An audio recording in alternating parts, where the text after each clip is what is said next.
Hey everyone, welcome to the Goofball Coalition, the improv stand-up sketch comedy podcast where the three smash together like the choicest options at Dion's, which we just talked about, are pizza, sub, or that I was going to call it a sandwich. It's salad, sub, which is also a sandwich, or a pizza slice. If you don't know, if you're not local, Dion's is our local pizza place, one of them, of course. But it's the go-to one where the high school students work. I applied there once, and I remember they were big on no visible tattoos. And I said, I don't like that kind of rule. That's a stupid rule. And then I tried to apply at a place called Venezio's, where I was going to be a driver in Rio Rancho. And my mother said, do not do that. That is dangerous. And so I think they covered me a little bit more. So I didn't get a high school job until a little later. I ended up bussing tables. I did work, but my mom bought me like an extra summer of not working because I was going to be a pizza delivery man. She didn't want me to get mugged. Let's get into it. Let's do it. Welcome to the Goofball Coalition, the podcast that lives where improv, stand-up, and sketch comedy collide. And now, here are your hosts, Alex Knight, Sarah Kennedy, and Leslie Nesbitt.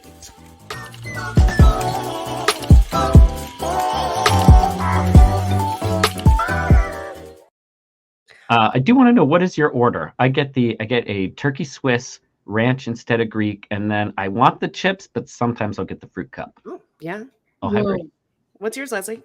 For sub, I get the pastrami and provolone, the chips, and the Greek dressing. And I pour the Greek dressing. You drink the Greek everywhere. I love that Greek. You like that Greek? All right, yeah. That's awesome. I worked for Dion's for 10 years, so I've got an insane order every time I go in there. So if I'm going to get a sub, I get a 6-inch turkey and cheddar, but I only have 1 ounce of meat instead of the 3 ounces of meat that they do. No onions or mustard, extra pickle, Greek and ranch. Whoa, specific. And you're like, I dealt with those orders, so I can make those orders. Yeah. So you get the less meat. That's cool. I like the ratio a little bit better. It's a little chunky. I think I do it 2/3. I don't think I drop it all the way down to a third. But because it's a little too much meat. Some of those bites, you're like, it's too meaty. Is it cheaper? Because that's like the cost. No. You still have to pay the full price, but it's the experience. I'm paying for the experience. Yeah. Right. It sounds like smoother. Do you mix both dressings, or I Greek for the trade off. Oh, interesting. And then sometimes I add a slice. I add a slice on the side sometimes. What's your slice? It's like a green chili pepperoni. Nice. Classic. I love a slice on a salad. I mean, nothing beats that, man. And I just love the pepperoni, man. Yeah. I'm very basic when it comes to pizza. That's okay. Pizza is basic. Here's what I like to do. You ready? I like to get olives and mushrooms under the cheese so that it heats up and it sticks underneath it. And then sometimes they'll tell you no, but they've got garlic powder in the back, and they can even sprinkle a little garlic powder like on top of everything. Man. Sometimes they'll tell you no, but if they say yes, it's the secrets of places you work. Like if you could work at every place for like many years, you would know all these secrets, and your life would be super nice. Custom. One thing they definitely will do that you can always ask for is get cheese toast, but you have toppings on the toast, so you can get like mushrooms, or you can get pepperoni and green chili on cheese toast, and then use that and like dip that in the sauce and ranch or whatever. And then could you get that extra meat and sprinkle it? Take my extra meats and put it under my cheese. How you both doing? Good. Sarah's been traveling a bunch. Yeah. Yes, there's been traveling and got stuck and got extra travel out of it. Free travel. Yeah, it was free time in New York City. It was really tough. And then we stay with our old roommate, so it wasn't like it cost us. Good. I was going to say, that would suck to have to find a place for extra days in New York. So that would be pricey. Okay, cool. How were your friends? Were they cool with you crashing for a little bit longer? Oh yeah. I mean, what was nice is our roommate, he had a comedy festival that weekend, so he was actually out of town for the extra days that we were there. So we had it all to ourselves. So, it was kind of like, I don't know, it felt like New York was saying like, it's fine. So that was kind of cool. Stay here. Just be safe. Stay here. Yeah. We've got, I missed all of Balloon Fiesta. Was it nice? It was cool. I went for the first time in like 10 years. I did the morning. I saw the Dawn Patrol, and I paid for it for like 3 days. Like that exhaustion of like getting up so early and then not sleeping that day, like the couple hours of sleep really took a number on me. Yeah, that's wild. And it was fun. It was worth it, ultimately, definitely. Yeah. Since I moved downtown, I don't see the balloons as much as I did when I lived in Bernalillo. You just walk out and be like, there they are. And now it's I need to like travel somewhere to see them. What's that about? Crazy. I mean, my life, like, since I went to college was like waking up at 11 and is still that way because my wife works at a bar. And so like we go to bed super late and we wake up super late. And so I wouldn't even know there's a balloon fiesta. Like it would totally miss me. I don't see the traffic, which is nice. But yeah, it was nice to like make a point to go see it. Yeah. Support. And it was funny. I was like, oh, $15 tickets? Haven't been in a long time. That's not too bad. So 2 tickets, $30, not a big deal. And we're driving down there and it was like parking, $20. That's how they get you. Okay. And then burrito, $15 for a burrito. Mm-hmm. So it ended up being about $100. That's wild. Still okay, but I thought it was much cheaper than it was. But you know what? There was a lot of New Mexican workers, a lot of people like parking and all that stuff, and like it was nice to see people getting jobs or whatever. One of the ladies in my building worked the balloon fiesta, and she was just telling me how she was exhausted because she had to get up at 2 a.m. Is that getting up or is that just not going to bed? I know, I'm just like, oh yeah, just not go to bed. But like, oh my God, I couldn't imagine. Should we get into it? I think we should. Today's topic is really interesting. And we were talking a little bit before the episode that we've kind of touched on this a little bit, but we've got a different kind of angle on it. And I'm excited that you're bringing this to us today, Alex. I got a fresh lens. Okay, so let me set the stage. I live a life. I'm about to be 40. And so I've lived a life now where I've been pretty good at cultivating a garden of my social kind of structure. And I keep all the weeds out of that garden. I don't have a lot of assholes in my life. By choice. It's great. But there's certain places where you can't get rid of the assholes because it's like a place where they are. And that is for me a volleyball, where it's a sports community. And not that that's wrong, but we will play against teams, or sometimes even in these drop-ins that I go to, like sometimes assholes show up and, you know, we got to let everyone play. And so I've run into some assholes. And so today's podcast is kind of about assholes and bullies. And again, we've gotten into it like in the extremes, like professional comedians that are assholes, or like, I don't know, people with power that are abusing that power and stuff. But this is more just people that are kind of like bullies. And so specifically, there's this one person, I'm not going to name them, but I like to wear, I have a blue blocker sunglasses, or I call them bloobs because of Leslie's sketch a long time ago about blueberries. So I like to wear my bloobs. And there was a movie that a lot of people know called The Hangover. And in that movie, Zach Galifianakis and the baby both wear blue blocker sunglasses. And the baby's name is Carlos. And this guy just started calling me Carlos because of the baby in that movie. And then he has to like explain it to people, like, why are you calling him that? And then I sometimes had to explain it. Anyway, there's this guy, and he's just constantly negging people, like constantly talking, constantly like throwing shade at people all the time. And he's funny. And if you say like that guy's an asshole, people are like, you just don't get his humor. And I'm like, oh, I get his humor. He's just an asshole. He's just a guy that's really wants attention all the time. Really insecure, I think, needs the attention. So he finds ways to poke people constantly. There's some body shaming. He throws the word like midget around. And specifically last night at our game, my group, I play in a co-ed league. And so that means you have to have a woman on your team. But my team is all women but me. I'm like the rare example. And it's super fun. I love the ladies I play with. And before we do a little huddle and we go like be aggressive, be aggressive, BEA, they spell it. I can't spell that word that fast right now. And then we do a little like cheer, and a couple of us do like a cheerleader, like jump kind of, including me. And we finish it and we get in our positions, and the guy goes, you guys do a little huddle thing like that? That's so gay for you. And he points at me. And I went, fuck you, man. Like, and then later, he says something to me. He's like, oh, because I'm pissed at him, I start playing really fucking well. And I'm like scoring points off of him. And he's like, you're no longer Carlos. You're Alex now. And I was like, you know what, man? Don't talk to me ever fucking again. Seriously, don't talk to me. And that was it. I had a lot more choice words to say. I had all of these thoughts about why he is the way he is. And I wanted to like call him out on his insecurities, all that. But I was trying to be adult. And I just said, you know what? I'm just going to put a wall up here. I'm going to draw a line for myself. A volleyball. Because a volleyball. on my volleyball. And the dude just like shut down. He was quiet the rest of the game. His whole team, because his team is just normal people and him being an asshole talking all the time, it was like deathly quiet on their side and they started falling apart. They beat us because they're a better team. Like we crushed them the first game and then they beat us the second two. But like morally, I beat him, I feel. But even this morning, I feel a little bad that I smashed him very directly and probably hurt his feelings, even though he's a jerk. But like, I don't think a lot of people stand up to those kind of people. They let him get away with it. And it's his way of loving people, for sure. Like, I used air quotes if you're listening. Like, people love in this really backwards way where they just like neg people and hit people with insecurities and all that.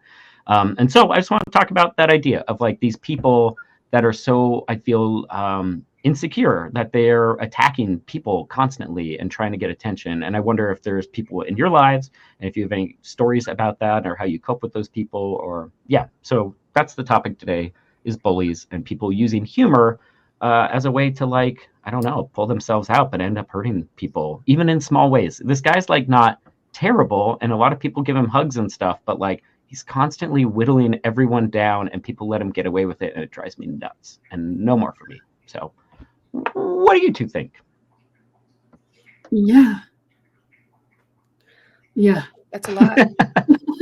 That's a lot. A little personal story there, but like this guy's been driving me nuts, and finally I was like, I gotta say some shit. Leslie, do you got? No, you go ahead. Okay. I think attention has absolute value. So I don't think attention, if it's your number one priority, it can be positive or negative, and it doesn't matter because the value is amount and instead of like qualitatively like good or bad. So if people want attention and they feel validated by attention, oftentimes it's easier to get it with negative attention than it is with positive attention. And you see that on the internet. And I think right now we're in like this very weird, not very civically minded, or just like we're not really in our high minds on the internet. And I think that it's spilling over into the real world. And I think more and more people are valuing attention, which means that they don't care if it's positive or negative. They just want to get it any means possible. And especially if people are, and I'm not saying that this guy is, but if a person is insecure, just even the attention of it, negative or positive, is going to scratch that itch for him. Yeah. And I think the other people on his team are possibly just maybe feel bad for him, or like they just know that about him, and so they just let him scratch that itch however he needs to. But it's like the whole community accepts this man somehow, but I'm like, we can't keep enabling this kind of behavior. I don't like that. It's like that, like some of those comedians that are bullies, and people are like, you just don't get their humor. And I'm like, well, what if they're also not funny? Yeah. And it's not humor, and they're just being negative Nancy's and bullies, you know? Yeah. I don't like it. It frustrates me when somebody makes the excuse for someone where it's like, you just don't get them. And it's like, well, are you gaslighting me? It really is. Or it's like, I'm just joking. It's like, well, but you're body shaming too, or you're this and that, or you're like, are you just joking? But I do like the point you brought up about attention, where it's like, maybe this is the way he knows how to get attention. Yeah. And to get people to like him, quote unquote, or, accept him, quote unquote, is to be the negative joke guy. Yeah. Can you imagine wearing that badge, being like, this is the promise I've made, and now this is the role I play, and now I have to almost constantly find the cracks and like fill them with hate. Yeah. Well, I mean, okay, so let's talk about it through our individual lenses here, right? So I've seen improv scenes where somebody takes on that role, even if they aren't that outside of off stage. Sure. But sometimes in the scene that serves a purpose. So in what ways have you seen that play out? I mean, like, I love to play a bad guy. If I'm ever cast in film, TV, whatever, like, bad guys, so fun to play. It is really fun, yes, to scratch that itch in some ways. yeah, in improv scenes, that'll happen. We did our Blue show. And in it, we do this awesome game where we get 2 audience members up and they bring up their cell phones. Yeah. And I was the person justifying it. The 2 other actors in the scene are reading from people's text chains. And then I have to justify the things they say. And I guess one of the text chains, we had one of our students who I've taught in high school, and they came up. And I think that the text chain was something like theater queers or something was the name of the text chain. And then we got up this dude and the text chain title was Misogyny Boys, apparently. That might not have been information everyone needs to know. My apologies if that's breaking some sort of trust or whatever. But the text chains that were read, were indicative of those titles, kind of. Mm-hmm. And so one of our improvisers, Kelly, was reading from Misogyny Boys. And so she said some stuff, and I ended up calling her my bitch wife in the scene. And I totally, after regretted it and, touched her after and was like, I'm so sorry I said that to you. That said, I got to remind myself that it was based on things said, because that's not a thing I would normally say. And I think her character did say things that were, again, that was maybe stepping a line. But yeah, I called her my bitch wife. And so I was kind of an asshole in that scene. I was a carnival barker. Also, I don't want to throw shade at carnival barkers. But yeah, so I stepped into that role and I did feel terrible after. We were doing notes backstage and it was it's a Blue show. We can say whatever. And these things lead to that. But I didn't like being a jerk to my scene partner. And so it's definitely an improv only if you have that psychic connection and that under the lines, between the lines dialogue with your scene partner where you're I'm going to be an asshole. And you're yes, bring it. Let's do it. And because she was pulling from text, she didn't really have access to her full faculties to be able to defend herself in the scene is another reason I felt bad. And so I think, you can be a real piece of shit in an improv scene as long as your scene partner is yes, let's do this. And they're pouring gas on you or whatever, whether they're an asshole too or not, as long as there's an agreement there. And, this guy is walking around without agreement. He's saying these things. He's giving people nicknames and stuff that are not approved necessarily. And so I think, in improv, there's a place to be a real jerk and to scratch that itch and to explore that dark aspect. But it does need to be totally, agreed upon by the team, or at least the player you're with. Yeah. That's my improv take on it. Mm-hmm. What about with sketch? You have to write. I mean, there's got to be conflict and stuff that you write. Or if you're making a sketch about a known guy like this. Mm-hmm. Right. Yeah. I think too, you would probably, or at least with me, what I would do is lean into the archetype of that guy. And then that way everyone can identify. They always, they know someone like that, and then you don't go too far deep into being just a terrible asshole. You just go enough. And then for me, what I would do is probably, also make him a little bit dumb. Yeah. I mean, I think in your last sketch show, The Doodles, you had the guy that was interviewing the witch hunt man. And he was a dumb jerk and very stereotyping the women in the scene and stuff. Right. Yeah. He was unfolding the mystery of woman.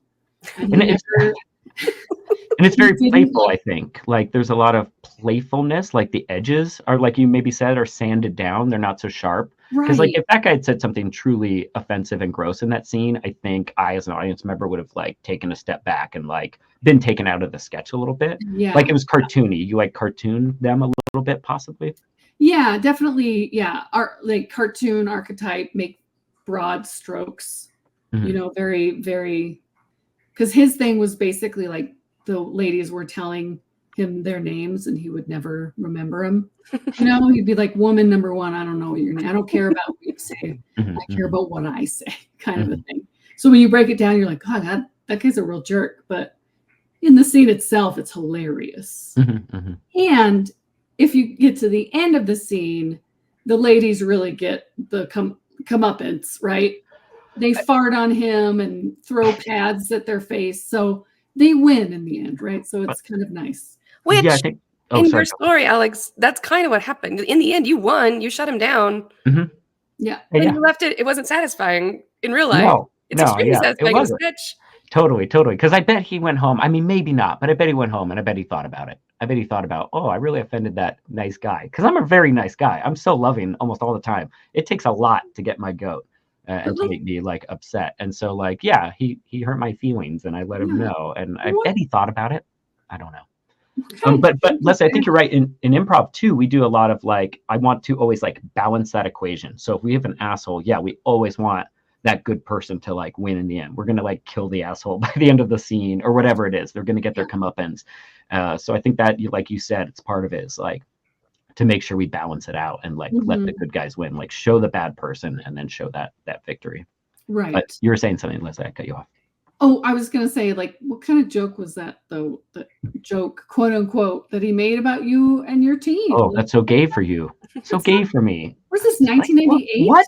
What's going And on? that's it. It's like, yeah, his vocab is just like not progressive. And so, you know, can you blame someone for that? You can. A step back. I will say, trending wise across society, everything's taken a little bit of a step back lately. Sure. People love that R word again, and they really just are throwing it around. So. Oh yeah, that's got to be one of his favorites. Yep. Okay, Sarah, what about you? How do you filter this conversation through your craft? Well, I mean, you know, it goes back into a lot of the stuff that we've talked about on here before, where it's like people can make a really good living out of being a real jerk on stage. Ideally, they're not a jerk off stage. Like I know that like Anthony Jeselnik is a jerk on stage, as his persona, but off stage, he's a very pleasant man who's very thoughtful and very cool. Yeah. And then there are some people who are both, and then there are some people who make a living out of like the whole Kill Tony industry and like all that kind of stuff too, where if you can dish it out and take it at the same time, then it shows some sort of like comedy gumption. And I think that that's just a weird sect of comedy that I don't really ascribe to, and I don't really care to pursue.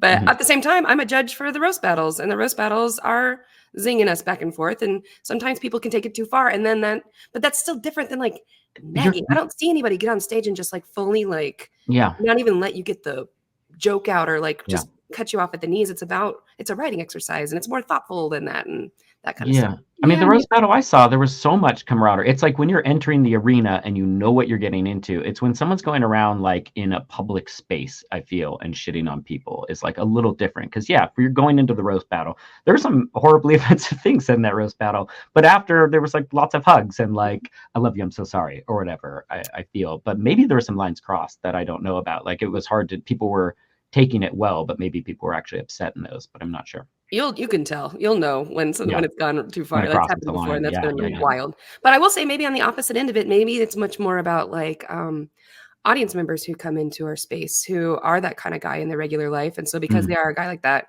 in their regular life, going to a show is their regular life, and so they can't help but heckle, do like some like just shut up kind of like stuff that can cause some issue during a show. But we still try to. You know, I mean, you can usually shut those people down and not feel bad about it eventually, because it's not just you versus them, it's them. It's you responsible for the whole crowd and their experience at the show, and one person who's getting in the way of that. Not to dehumanize the heckler, but that really is eventually what has to happen. Right. Yeah, this reminds me of a couple of things randomly. But so on RuPaul's Drag Race, they'll have a roast battle, and these drag queens aren't comedian, like some of them are, and they're very good at it, and some of them are told to do a roast and they're not writers, and then there's some that like they'll try it and then they're just, it's not really a roast. You can just kind of tell the difference. Like it's more bully, terrible things that they say that aren't jokes, and everyone just like sits there and it just feels uncomfortable, which is interesting. And like you're almost saying that there's like a skill to like packaging it, right? And maybe even in the roast battle, it's like if you can package it as a joke, I don't know. There's like a way again to the way that you can just tell. You just have the feeling of like, oh, this is just not nice. This is hilarious because everyone thinks the same thing, and this is so funny. I don't know. It's so hard to think about. But it also reminded me of something that I just listened to, Family Trips with the Seth Meyers and Josh Myers bros. Oh, yay. They were talking to Josh Gad, and he was talking about the Book of Mormon and how like it gets uncomfortable when they get into like Africa, right? It gets uncomfortable. And so he brought it up to the writers, Trey and Matt. And he was like, should we take it out? And he's like, oh yeah, the audience is feeling uncomfortable. No, I think we need to put more in because if they're too uncomfortable, it's like, but you have to push them past. Yeah. Through it. Uncomfortable and then through it. Yeah. And I was like, God, that's brilliant. That's an extremely South Park way of looking at things. Yeah. Maybe not right, but like I get it. And as creating theater in the past, like I've done things where it's like they're uncomfortable or whatever. And yeah, you do like there is like that's an emotion that you can choose to create. Right. If you're choosing consciously to make people feel that way, to put them off balance or whatever in some way, to hit them with something else later, possibly, or like you have to like have that balance, put them uncomfortable so that they can break the tension later. And you can also just put like the stuff. I'm sure you guys do this for the Blue Show, where you say like, "Hey, this is a special edition of this. This is like we're in a space right now where this is what you can expect." Yeah. And so nobody is doing a thing that's like outside of people's expectations. Yeah. And so then in that way, it's still in service to them in the show. Yeah. It's still so interesting that there's definitely lines that we don't cross in that Blue Show. Like in my brain, it's like anything goes, but it's like we as with our moral compass are like, no, there's certain things like we're still not going to say, even though we're allowed to say whatever. Right. I don't know. It's interesting. Yeah. Did you have more, Leslie? You said it made you think of a couple. No, those were the two: the RuPaul's Drag Race roasts and the Josh Gad Book of Mormon. So I was doing like some stuff, some like bullying researchy stuff about, why or whatever. And there's like, a bunch of Reddit-y kind of things and people commenting. It's like, I used to be the fat guy in my group and people call me the fat guy. And like, I was fat because I was lazy. And like, so like, I didn't mind it. And but other people would be. And so this is my thought is like, it's like about the audience. Some guy might be like, I don't care if you call me fat, but other people be like, yeah, I really care. Yeah. And so I think it's just like wielding this power without knowing exactly how people are going to take it. Like, and even that guy that said he doesn't care, I bet he cared. He was like, I'd wear black shirts and people to make me look less fat, and people call me out on that. And like, they were right. So it's okay. I don't know. Like even reading that guy's post, I was like, dude, that's not okay. I think it did affect you. You're saying it didn't affect me, but I think it did. It made it in your book. Yeah. Well, that's the thing too about, so the comedy book, which is the book I read, I told you all about, and it's so great, has a whole chapter with Anthony Jeselnik and talking about how he loves the idea that there is political correctness or whatever, because people always talk about crossing the line. And in the book in particular, he says, there's no such thing as the line. Every single human being has several lines in several parts of their life. Yeah. And so really what it is comedy is like a dance with 30 to 300 people's lines at any time. And so you go back and forth and here, and this person's with you, but that person's gone, and you have to keep everybody together as a crowd. And I think that that is a really interesting way to approach it with comedy. But when you're with regular people, I guess maybe that's still the same thing. Everybody has a bunch of different their own lines. So if you're playing volleyball and you know that you got to get out there and get called the R word 100 times, fine. But also if you don't want that to be the case, then that person who's doing that needs to cut it out. Or this person's just terrible at understanding that concept, that like he's got an audience of all of these people, and you can do whatever you fuck you want in life. But if you want to be a funny person and be known as that, then you have to be aware of all those lines, and you don't have to respect every single one of them, but maybe the majority of them in some capacity, or at least like try to find that average place or be whatever. Self-aware enough that you know that you're doing it. Like if it's just happening compulsively, then that's a completely different thing. Yeah. Going in there and being like, I'm a little stinker. Because it's crazy when you're doing a show and like you say something and you get like a fucking cackle from the back, and that's it. Like that one person you've either crossed or whatever, like you delighted that one person's lines, but other people not so much or whatever. It is fascinating to like hear an audience response to your work, as we all know, because it's like it's all over. You're like, oh, that got that person, that did not get that person hasn't said shit all night. Like I do love the idea of thinking of this man's negging as work. This is his body. This is his work. This is his body of work. I mean, going back to it, when I wanted, like, here's another thing, is it was really hard for me not to fight fire with fire. I'm like, I'm fucking smart. I'm an improviser. I could tear this guy apart. Like fucking hit it at him, be like, was that gay for you? Like there were so many like ways that it's like, I didn't want to use my weapons against him. Not that it would, I don't know, just that I feel like I do have a lot of power in a sense with my comedic mind and my quick wit. And it was really hard not to like let him get me to fight. Like he's wanting, he even said that. I was like, when he first said that must be gay for you, and I said, fuck you, man. He was like, ooh, I got a reaction. I never get a reaction from you.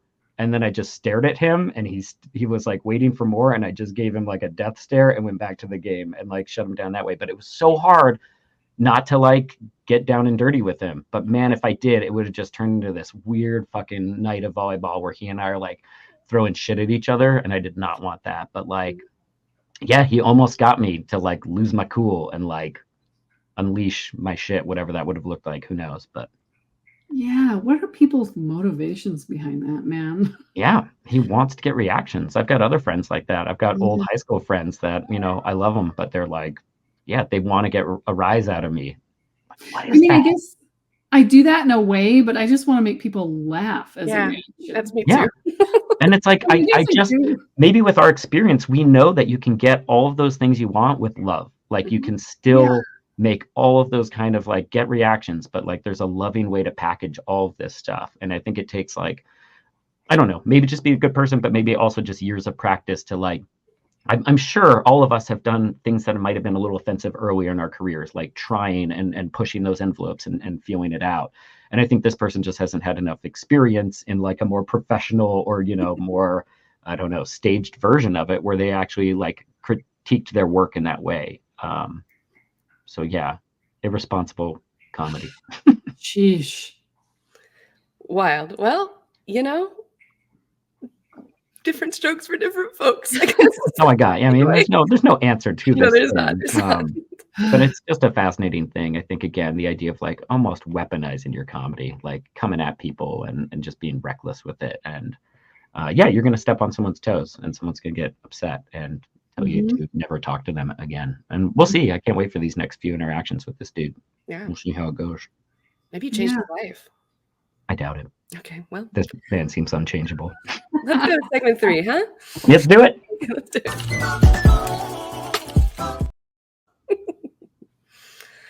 All right. Well, segment 3 is where we tell people to join our Patreon.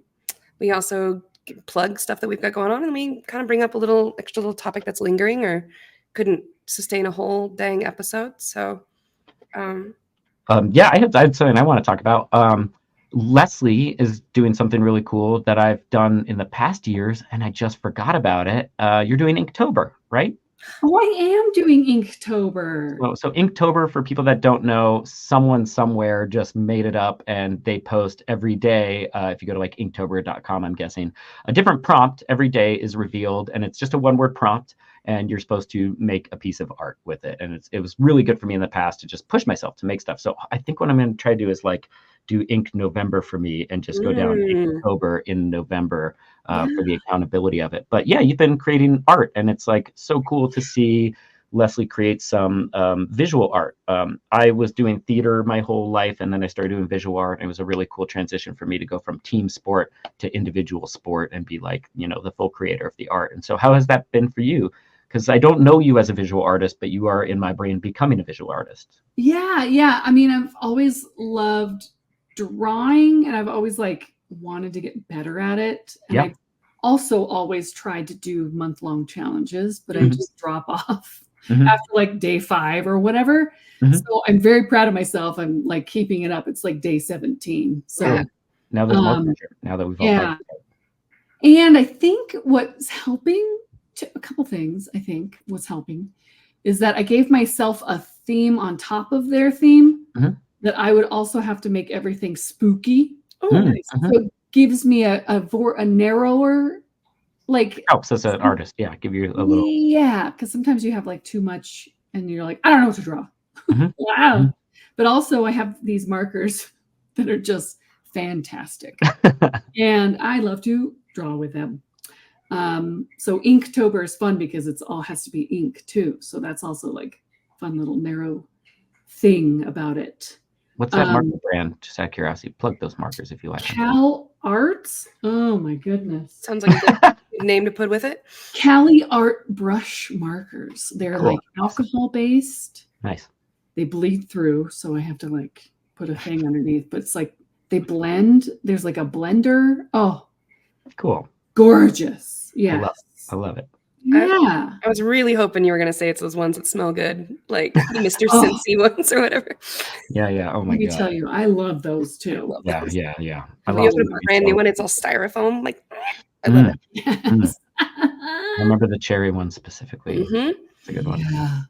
It smells so good. So good. Sniffing markers. Yes. Yeah. I'm really excited. Like I love drawing and I always wanted to get better. Yeah. You know. There's only one way to do it, and that's to Yeah. like all of our stuff, fail. Yeah. Make stuff that you're like, that's ugly, but the next one will be better.